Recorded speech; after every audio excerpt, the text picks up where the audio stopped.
Unatembelea kichwa.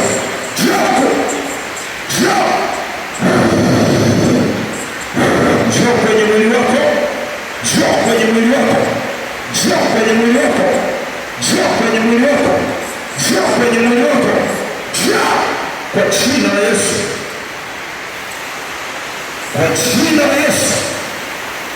Uwe hapa. Uwe hapa.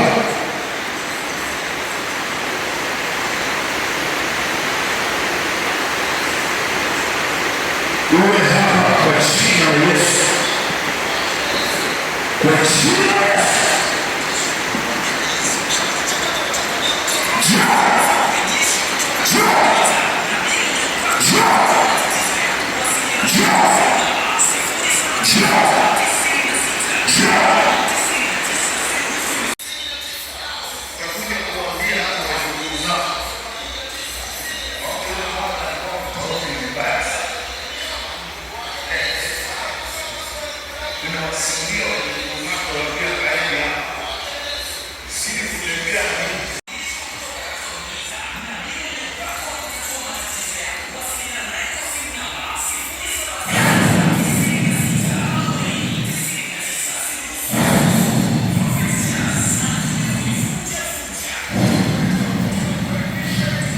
Ingia kwenye mwili wako na usiwe na matatizo tena. Nafsi Evelina, wewe kuanzia leo na ukae kwenye mwili wako kwa jina la Yesu.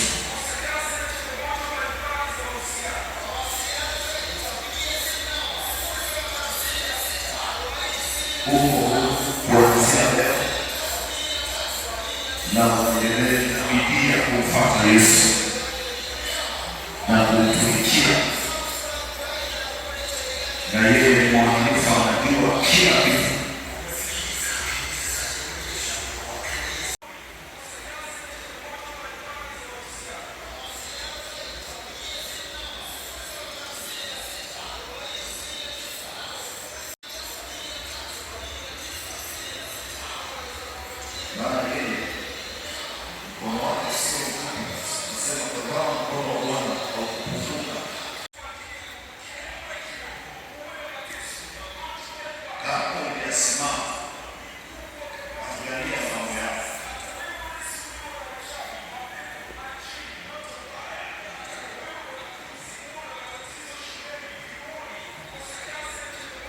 Hiyo kesi imeifunga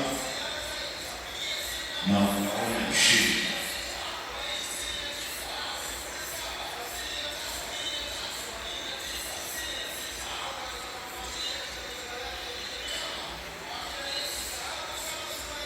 Kuna mtu mmoja sasa unashangaa, wewe ndio unakamatwa, wewe ndio unateswa kwa sababu ya uovu ambao wazazi walimfanya. Wana deni, na deni, dawa ya deni ni kulipa. Sasa hakikisha dhambi zote za kwako, anasema mtu wa Mungu, Danieli, ninapoziungama dhambi zangu na za watu wangu Israeli. Nehemia naye hivyo hivyo, hatukusikiliza watumishi wako manabii, hatukutii sauti walivyotuambia, na sasa ndicho kinachoendelea. Tunakuambia, unaona kama kwamba sasa hiyo ndio ni hatari. Kila kosa lina mshahara wake, lisipotumiwa. Inaweza ikawa sasa au baadaye. Sasa wewe unaweza ukawa unapitia matatizo ya makosa ya watu waliokuzaa bila wewe kujua. Kwa hiyo lazima mwambie Yesu, tafadhali nisamehe.